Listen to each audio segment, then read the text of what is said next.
Welcome to First Unitarian Society of Minneapolis, the birthplace of congregational humanism. We carry on that tradition of free thought today, dedicated to promoting a free search for truth, meaning, and justice.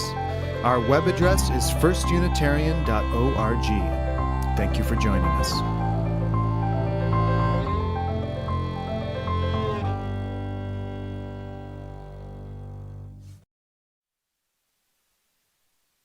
Sunshine, go away today. I don't feel much like dancing. Some man's gone and tried to run my life. He don't know what he's asking. When he tells me better get in line, I can't hear what he's saying. When I grow up, I'm gonna make it mine, or these ain't dues I've been paying. How much does it cost? I'll buy it. The time is all we've lost. I'll try it. And he can't even run his own life. I'll be damned if he run mine. Sunshine, sunshine, go away today. I don't feel much like dancing. Some man's gone and tried to run my life. He don't know what he's asking. Working starts to make me wonder where the fruits of what I do are going. He says in love and war all is fair, but he's got cards he ain't showing. How much does it cost? I'll buy it. The time is all we've lost. I'll try it. And he can't even run his whole life. I'll be damned if he run mine. Sunshine, sunshine, come back another day. I promise you I'll be singing. This old world, she's gonna turn around. Brand new bells will be ringing.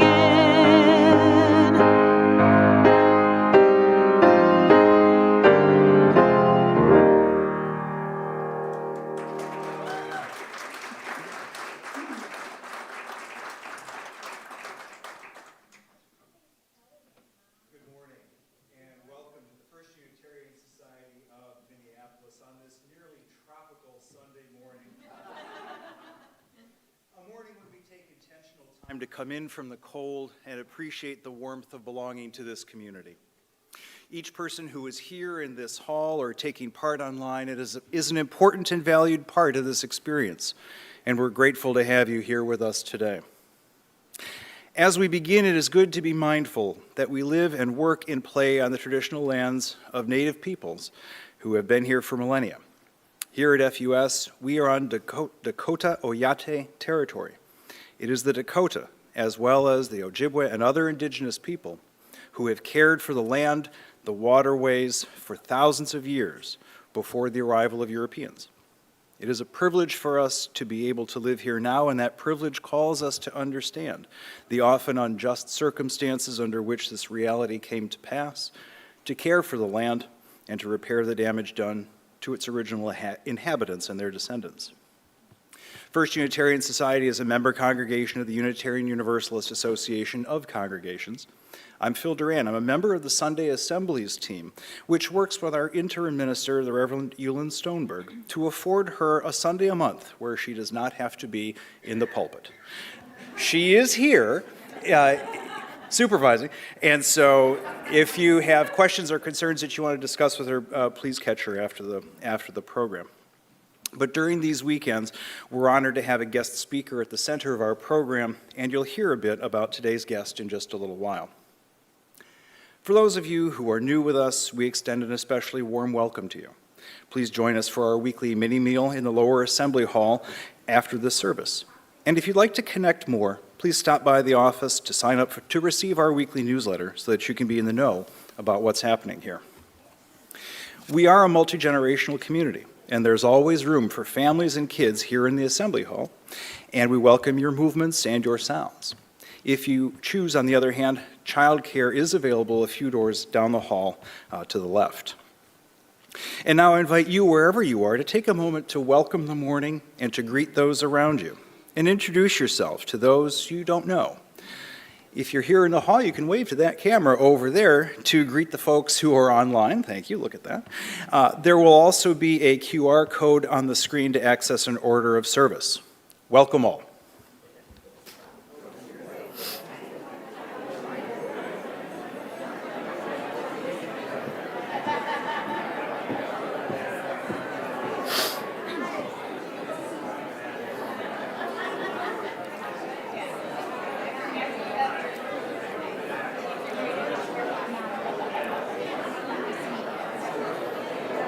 Oh, thank you. Thank you.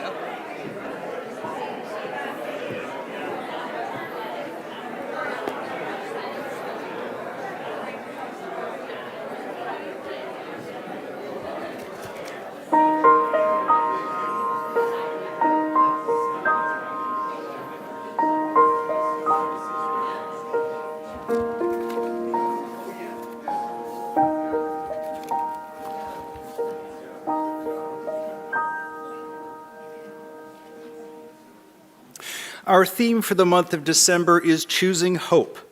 And today's words come from social reform advocate Dorothy Day. This is a reading from our gray book, number 560, called Commitment.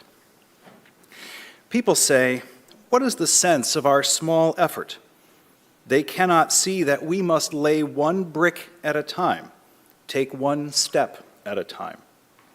A pebble cast into a pond causes ripples that spread in all directions. Each one of our thoughts, words, and deeds is like that. No one has a right to sit down and feel hopeless. There is too much work to do. When Unitarian Universalists gather, we light a chalice, one symbol with many meanings: the light of truth, the warmth of community, and the fire of commitment. For this UU congregation, the chalice also reminds us of the values at the heart of this tradition. One of those values is generosity, and the UUA's articulation of this value is on the screen. As Paul lights the chalice, I'd like to invite you to join me in speaking its words. We cultivate a spirit of gratitude and hope. We covenant to freely and compassionately share our faith, presence, and resources. Our generosity connects us to one another in relationships of interdependence and mutuality. Thank you. And as we speak, I would also next invite you to join me in stating our congregational covenant, the traditional one. Love is the spirit of this place, and service its law. This is our great covenant, to dwell together in peace, to seek the truth in love, and to help one another. And now I'd like to invite you to rise in body and spirit and join in singing number 121. This is We'll Build a Land. It's in the Gray Songbook. If you'd like to help yourself, there's one on the cart behind you. The words will also be on the screen.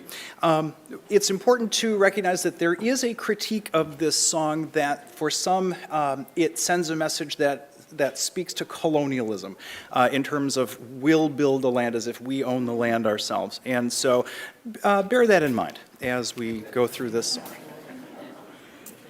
I'll also point out that if you're singing from the songbook, we've made a lyric change. We will not be saying anointed by God. We will be saying inspired by love.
Morning. First Unitarian Society is a congregational humanist community. We are here for each other, our neighbors, and our planet, and one manifestation of that is our caring team. My name is John Walsh, and I'm a member of that team. Joy and sadness, celebration and hardship coexist in our lives. If at any time there's something happening in your life that you'd like to share with the care team or with this community, or if you need some support or would like a visit, please call the FUS office. Send a note to joys and concerns at firstunitarian.org or click on the link provided in the Friday update newsletter. After the assembly, you're invited to stop by the card basket downstairs to send a note to folks you're especially thinking of today. This morning we have heard news of yet another terrorist attack targeting the Jewish community, this time in Sydney, Australia, on the first day of Hanukkah. Our efforts to show compassion and acceptance and to uphold the dignity of all people have become increasingly more crucial, and we hold in our hearts the victims and their families of this violence. And amid all the terror happening around the world, we especially hold in our hearts FUS members Sue and Jim Tincher. Sue was forcibly taken into custody this past week while witnessing an ICE raid in her neighborhood. She was held for about 5 hours before being released. We are proud of her bravery and, like her, are concerned for all of our friends and neighbors who are being targeted. May this community step up to help to protect and support them. We embrace all of our neighbors. Let's take some quiet time together to breathe, to connect with our shared humanity, to feel the solid earth beneath us, and to remember that we're not alone. In this silence, you're invited to reflect on all the joys, losses, griefs, and milestones that you hold in your hearts. May all those we love and all beings everywhere be at peace. A moment of silence.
First of all, there's a typo on the screen.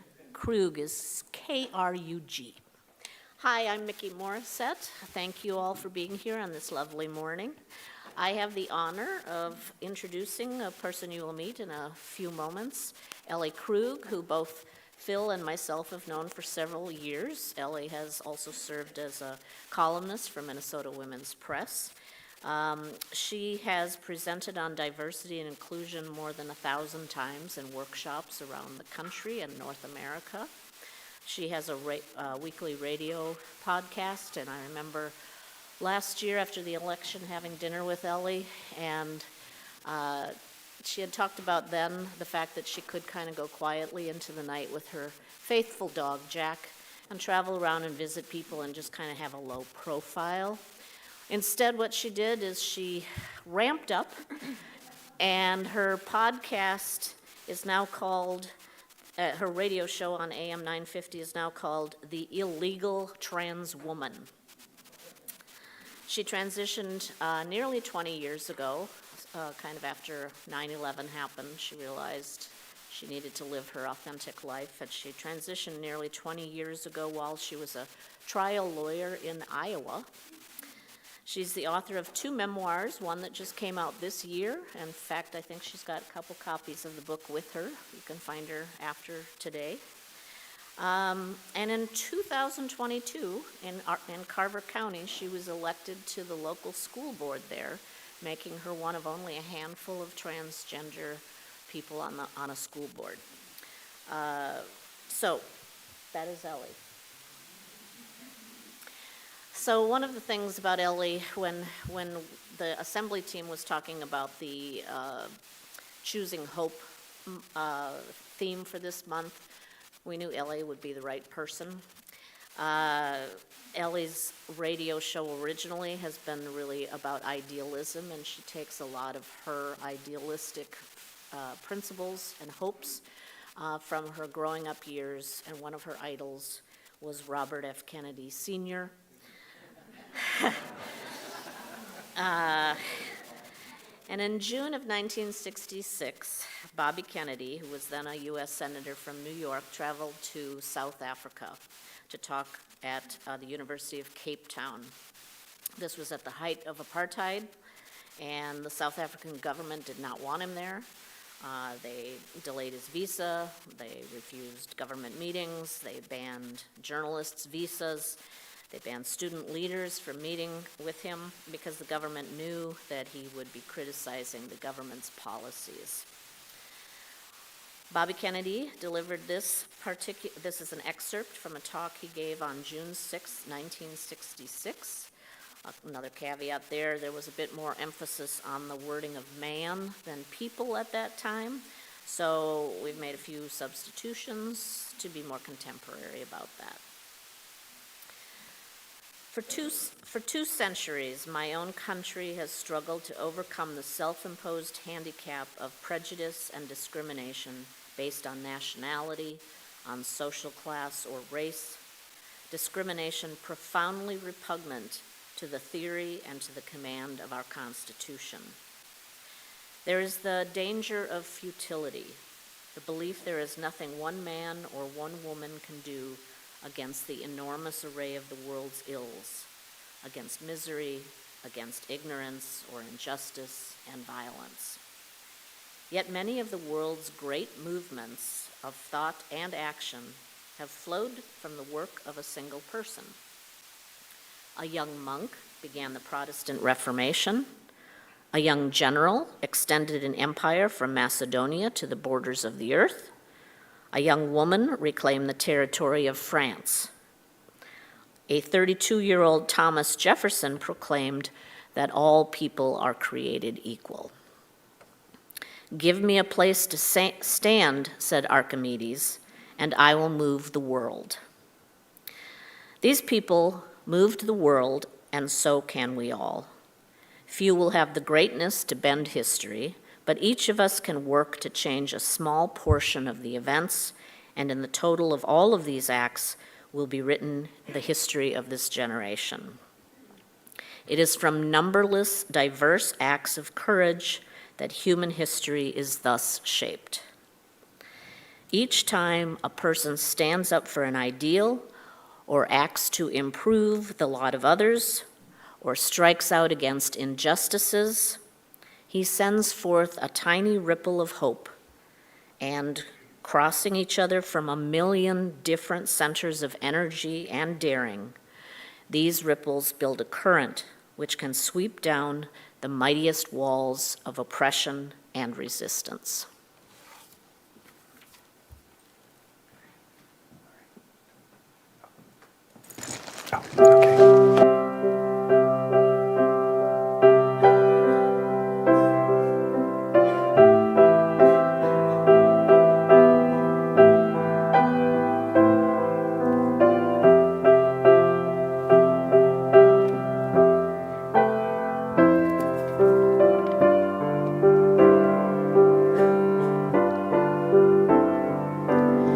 It's coming on Christmas.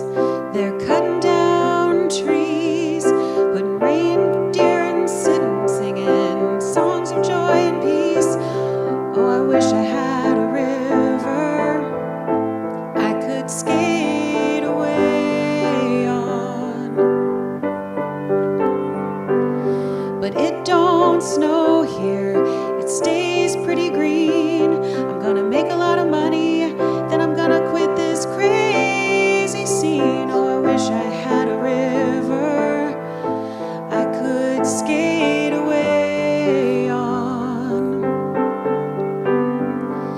I wish I had a river so long I would teach my feet to fly.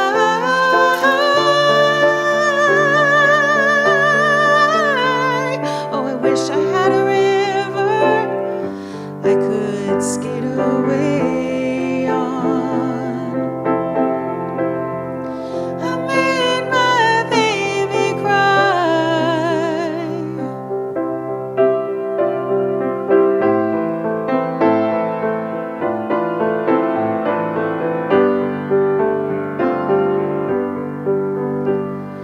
He tried to help me, he put me at ease, and he loved me so naughty, made me weak in the knees. Oh, I wish I had a river I could skate away on. I'm so hard to handle, I'm selfish and I'm sad. Now I've gone and lost the best baby that I ever had. Oh, I wish I had a river I could skate away on. I wish I had a river so long I would teach my feet to fly.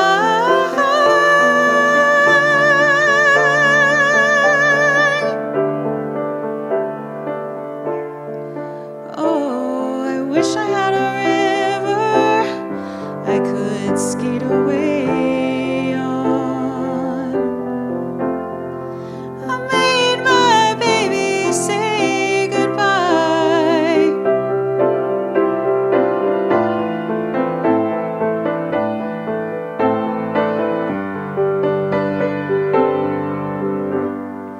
It's coming on Christmas, they're cutting down trees, they're putting up reindeer, singing songs of joy and peace. I wish I had a river I could skate away on.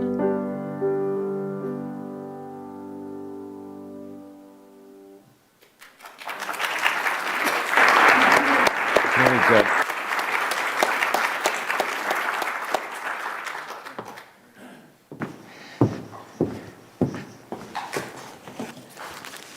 Good morning, everyone. It is never, ever good to follow Joni Mitchell. I'm just here to tell you that. Because she already has me emotional, and please, let's give her another round of applause, because such great range. So thank you for having me here. I am thrilled to be back, to come to this wonderful space, to be allowed to share my words with you. And I need to just, as a disclaimer, say I do not have the market on wisdom cornered. I don't. All that I am is simply a survivor of the human condition. But all of you in this room as well are attempting to survive it too. And so all that I want to do is talk to you about hope and about fear. Trigger warning. At some part in this talk, towards the end, ever so briefly, I will use the word cancer. And so if that will be triggering to you, feel free to leave now, maybe watch it on screen, or just be aware, okay? It'll be coming, but it won't be a big emphasis. All right, the title of my talk is choosing hope, a garment, a ripple, and a button. And I want to begin by talking about fear, because we humans are wired for it. We're wired for it because it is part of self-preservation. We are wired for it because our ancestors, how many ever thousands or tens of thousands of years ago on the savannah, had to make a very quick decision when they saw something living coming towards them. They had to decide whether that thing coming towards them was going to greet them or eat them, whether they needed to stand and fight or run for the hills. And that wiring, that ancestral wiring, is present in all of us. And it shows up in a variety of ways. And we are afraid of things other than that because we are just generally fearful. We humans are afraid. Will we die alone? Will we die poor? Will we get sick? All of those fears are parts of what we exist with the human condition. But the fear I am talking about specifically is the fear of other. It is.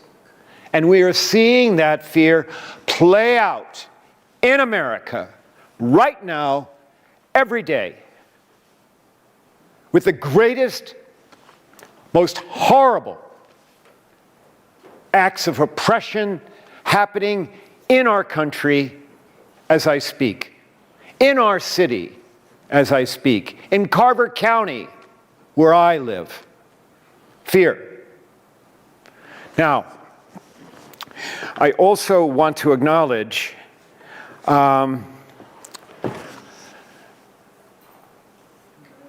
your congregant, Sue, who understands something important about fear, and that is this: we must face it.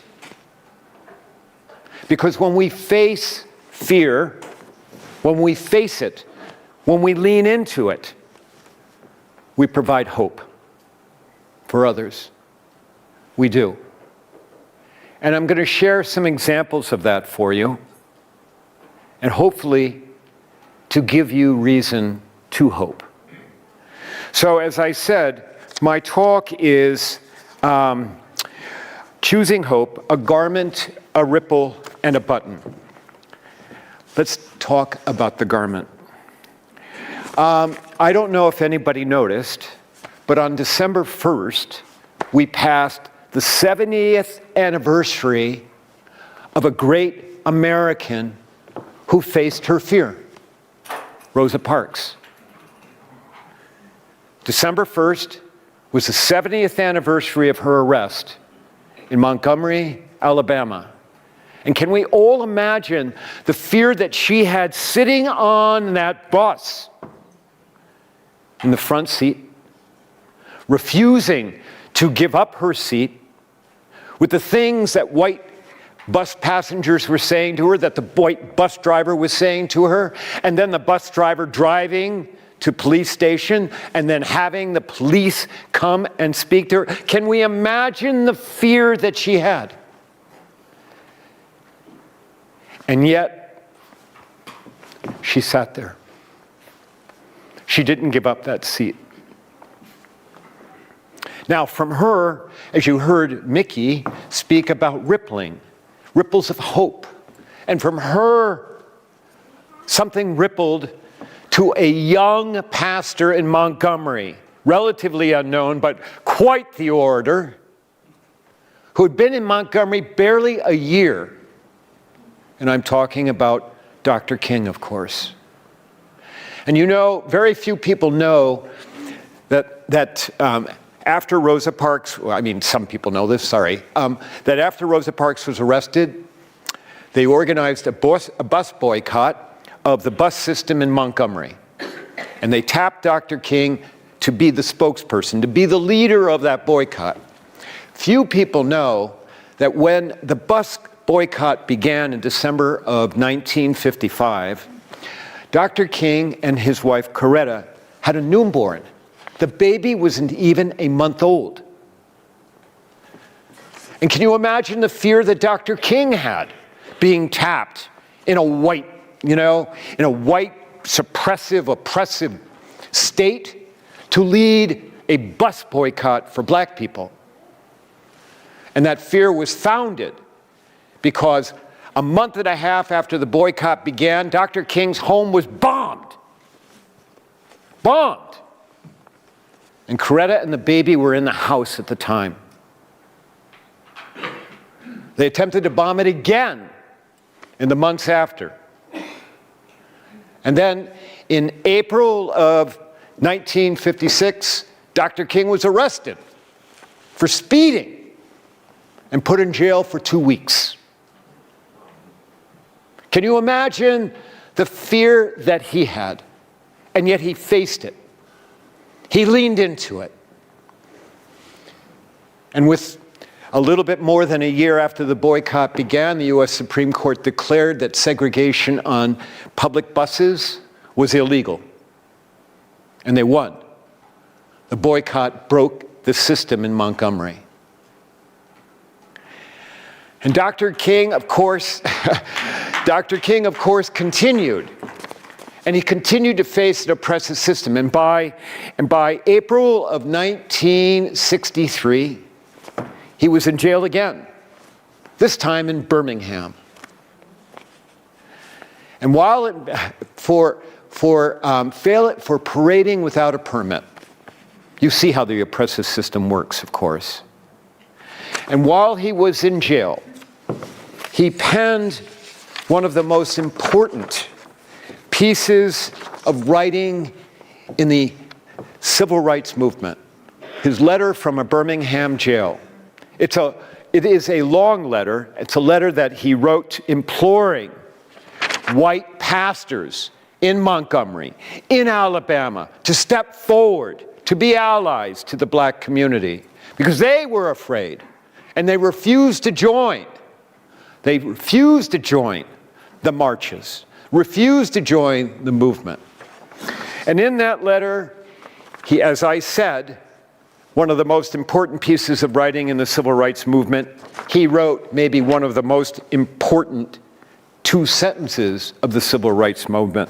Quote, "Injustice anywhere is a threat to justice everywhere. We are caught in an inescapable network of mutuality, tied in a single garment of destiny. Whatever affects one directly affects all indirectly." And folks, we are playing that out today. What we see on the screens with people being taken. Am I right? That affects all of us, does it not? Yes. That's our garment. The second part of this talk is a ripple. And you already heard Mickey talk about the ripples of hope, that the ripples of how humans, from Bobby King's speech in 1966 in Cape Town. And think of the fear that he had to have had. His brother was assassinated 3 years before. He was going to a country where the government held down black people. He was going and they did not want him there. Think about the fear that he faced. But one of the things in that speech, other than the ripples of hope, is he said this, quote, "Our answer is the world's hope. It is to rely on youth. The cruelties and the obstacles of this swiftly changing planet will not yield to obsolete dogmas and outworn slogans. It cannot be moved by those who cling to a present which is already dying, who prefer the illusion of security to the excitement and danger which comes with even the most peaceful progress. The world demands the qualities of youth, not a time of life, but a state of mind, a temper of the will, a quality of imagination, a predominance of courage over timidity, of the appetite for adventure over the life of ease." Think of that. Youth isn't a time of life. It is a state of mind. How many of you in this great space are of a younger mind? Me, Ellie Krug, I'm thinking I'm about 22 years old. Just saying. The third part, so I've talked about a garment. Mickey helped me talk about a ripple. The third part of this talk is about a button. Now, I'm a writer, and I'm always on the lookout for good writing, because mine is average, mediocre, some would say. Although, please read my books. But in September of 2018, I came across a piece in the Sun magazine. And I don't know if you know about the Sun, but it is a wonderful magazine. It's got a lot of literature in it and a lot of things that make you think. And I came across a piece by a poet named Tony Hoagland. And the piece was written, "The cure for racism is cancer." And as it had turned out, Tony Hoagland, the poet, in his 60s, had developed cancer. And Tony Hoagland found himself being treated in Houston at a huge facility where he encountered people who were other. People not with the white skin color, people who were not born in the United States. He encountered fellow patients that were like that, who were not like him, who were other. And then, more importantly, he encountered professionals, medical professionals and caregivers who were other, not like him. And that experience made him to understand that in the end, there is no difference between us and them. There is just humans. And as he looked around at other folks suffering from cancer, as he looked around at the professionals helping him, he came to conclude that it was possible for humans to get past the things that separate us. And so, in this piece, as I said, the cure for racism is cancer, Tony Hoagland wrote a very hopeful message. He said, quote, "The historical record for intolerance, for human learning, is not promising. Yet, I believe more than ever that at the bottom of each human being, there is a reset button. Undoubtedly, undeniably, it is difficult to get to. To reach it seems to require that the ego be demolished by circumstances, hence cancer. But reach that button and press it, and the world might reshape itself." I cannot stress enough the significance of Tony Hoagland's essay. I urge you to find it, to read it, and to send it to everyone in your life.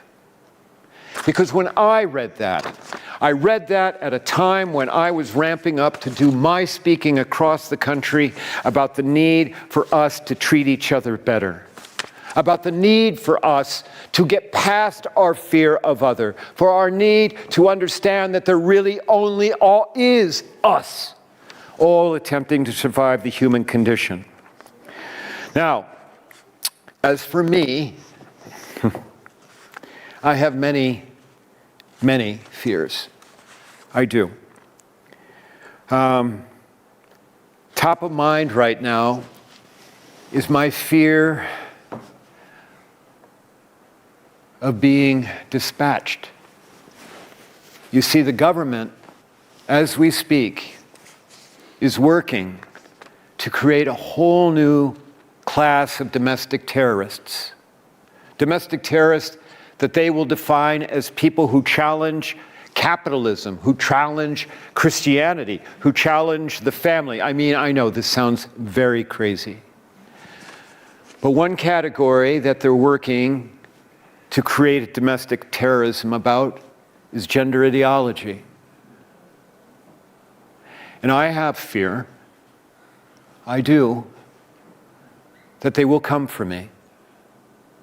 I have fear that I may be killed by my government or someone inspired by it. But you know what? And I have thought about running. I've thought about leaving. But I won't. I can't. It's not in my constitution. It's not possible, because there are many, many people who I've come to find depend on me, rely on me to be brave. And so I have chosen, and I urge all of you to choose, this. This. This. Because this represents not being afraid. This represents choosing to face in, choosing not to run, choosing hope over fear. All of you in this room, I know you're afraid. I know you are scared. I know you are worried about things today and what things may be tomorrow. And all that I can do is implore you to lean in, to face the fear, and to be brave, and to choose hope over fear. Thank you very much.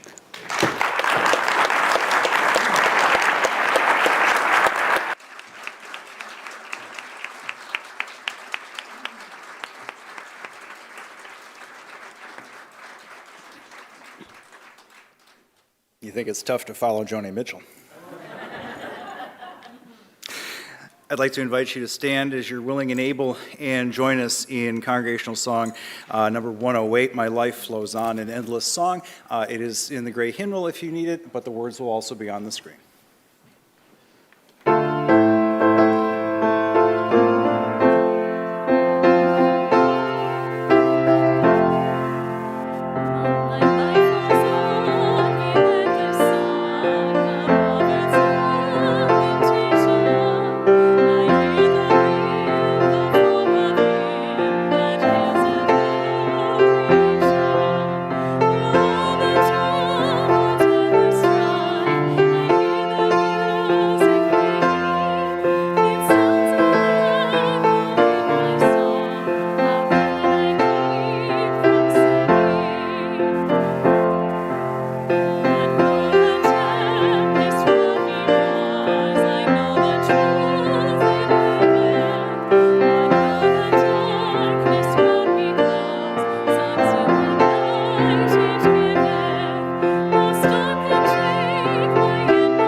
My name is Phoebe Chastain. My pronouns are she, her, and I am a member of the Foundation Board.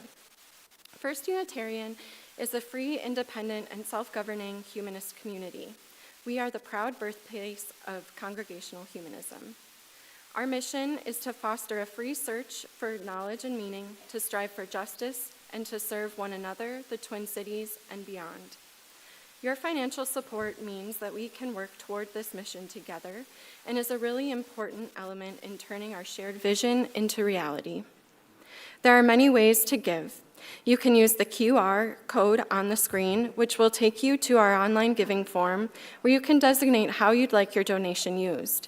You can put cash or checks into the baskets, or you can always stop by the office or mail in your donation.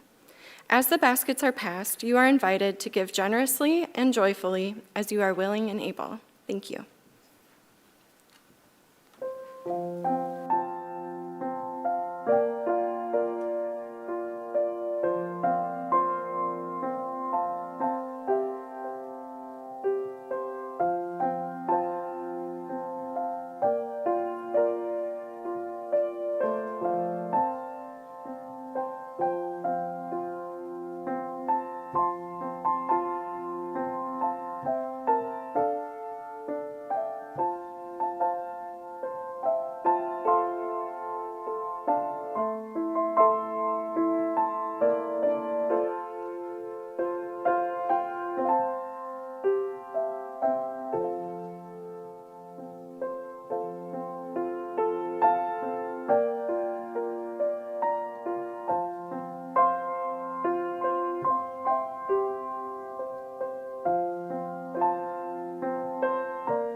We have some announcements to wrap up our time together. One, Ethical Explorers and the Coming of Age groups are both going on a break for the remainder of December. The K1 OWL, also known as Our Whole Lives program, has also come to a close. The orientation for 5th and 6th grade OWL will be this afternoon, beginning in the Chalice Room downstairs at noon. Thanks again to our wonderful OWL facilitators for all their hard work. Zola and Audrey Kingstrom are partnering to offer a pre-solstice kids event on Saturday, December 20th. Join us in the Chalice Room at 4:30 on Saturday for some fun and festive crafts such as creating our own luminaries. And it's time for circle suppers again. These are great opportunities to share a meal and conversation with FUS members and friends and children. Those who sign up are matched with a new group each month with a designated host. Contact Barb Watts to sign up. The Borscht Soup Sale is happening today. Pick up what you pre-ordered or buy a 30-ounce container of homemade borscht, either with chicken or vegetarian, for $15. We only have 27 containers, so come early. Our Earth-centered, family-friendly winter solstice celebrations are coming up Friday and Saturday, December 19th and December 20th. Check out the Friday update for all the details.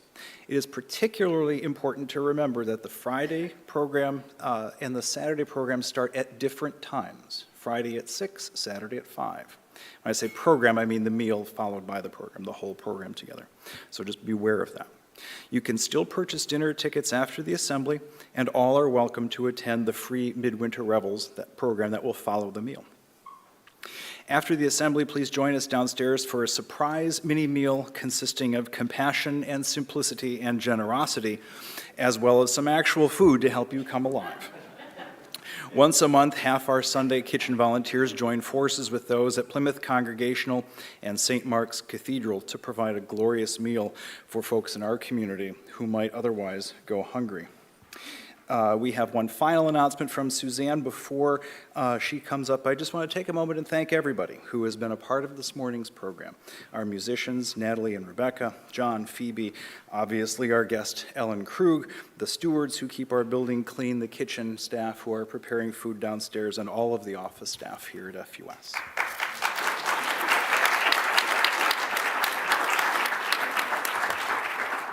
Hi, everyone. Good morning.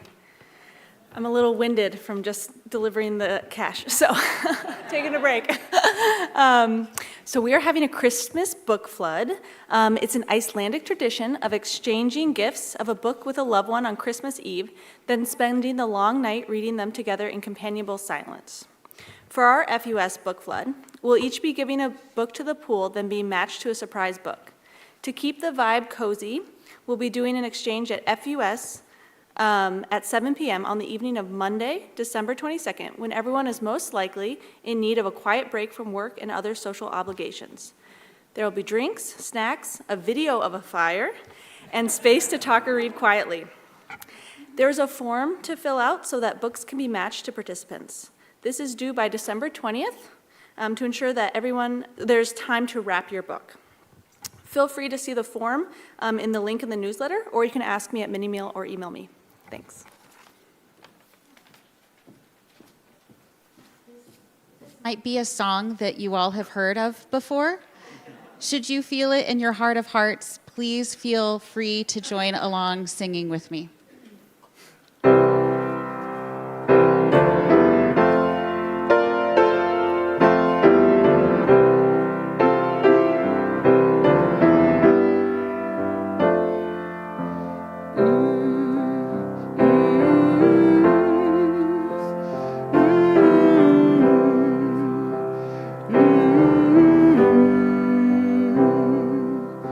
Sometimes in our lives, we all have pain, we all have sorrow, but if we are wise, we know that there's always tomorrow.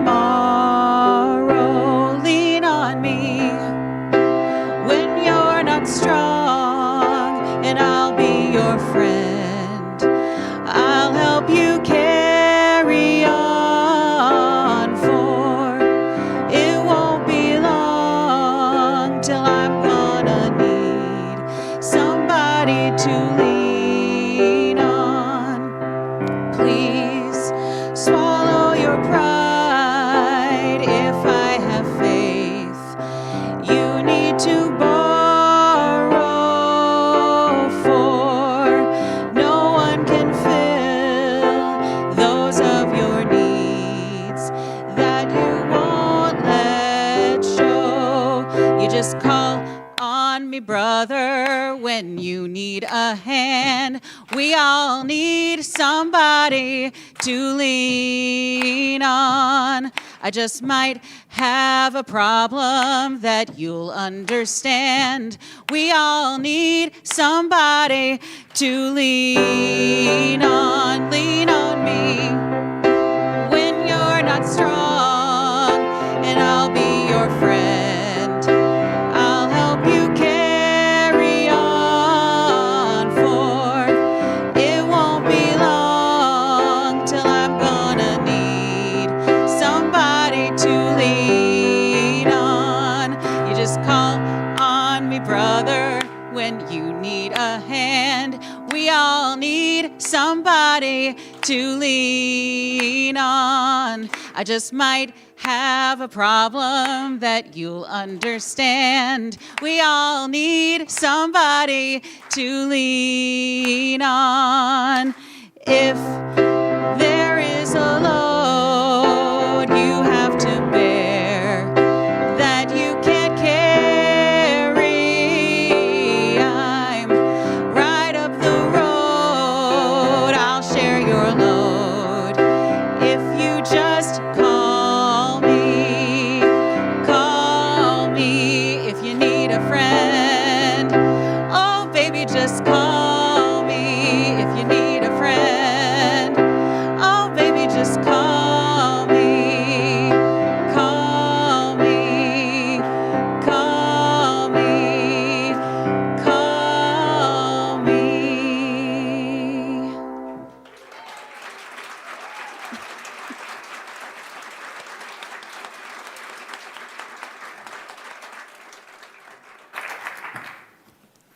It's time to wrap up our time together in this space by extinguishing our chalice. Please join Paul and me in speaking the words that are on the screen. We extinguish this flame, but not the light of truth, the warmth of community, or the fire of commitment. All of these we carry in our hearts and in our minds until we are together again. Let us go forward into the day, once again with the words of Robert F. Kennedy Sr. Each time a person stands up for an ideal or acts to improve the lot of others or strikes out against injustice, they send forth a tiny ripple of hope. And, crossing each other from a million different centers of energy and daring, those ripples build a current which can sweep down the mightiest walls of oppression and resistance. Go out today and be a part of the million different centers of energy and daring.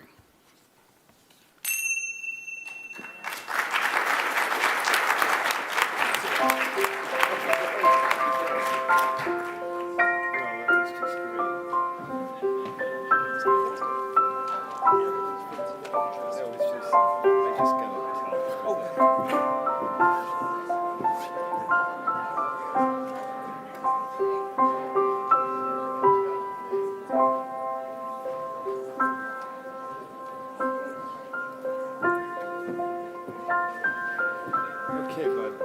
All right, thank you. Thank you. Thanks for having me.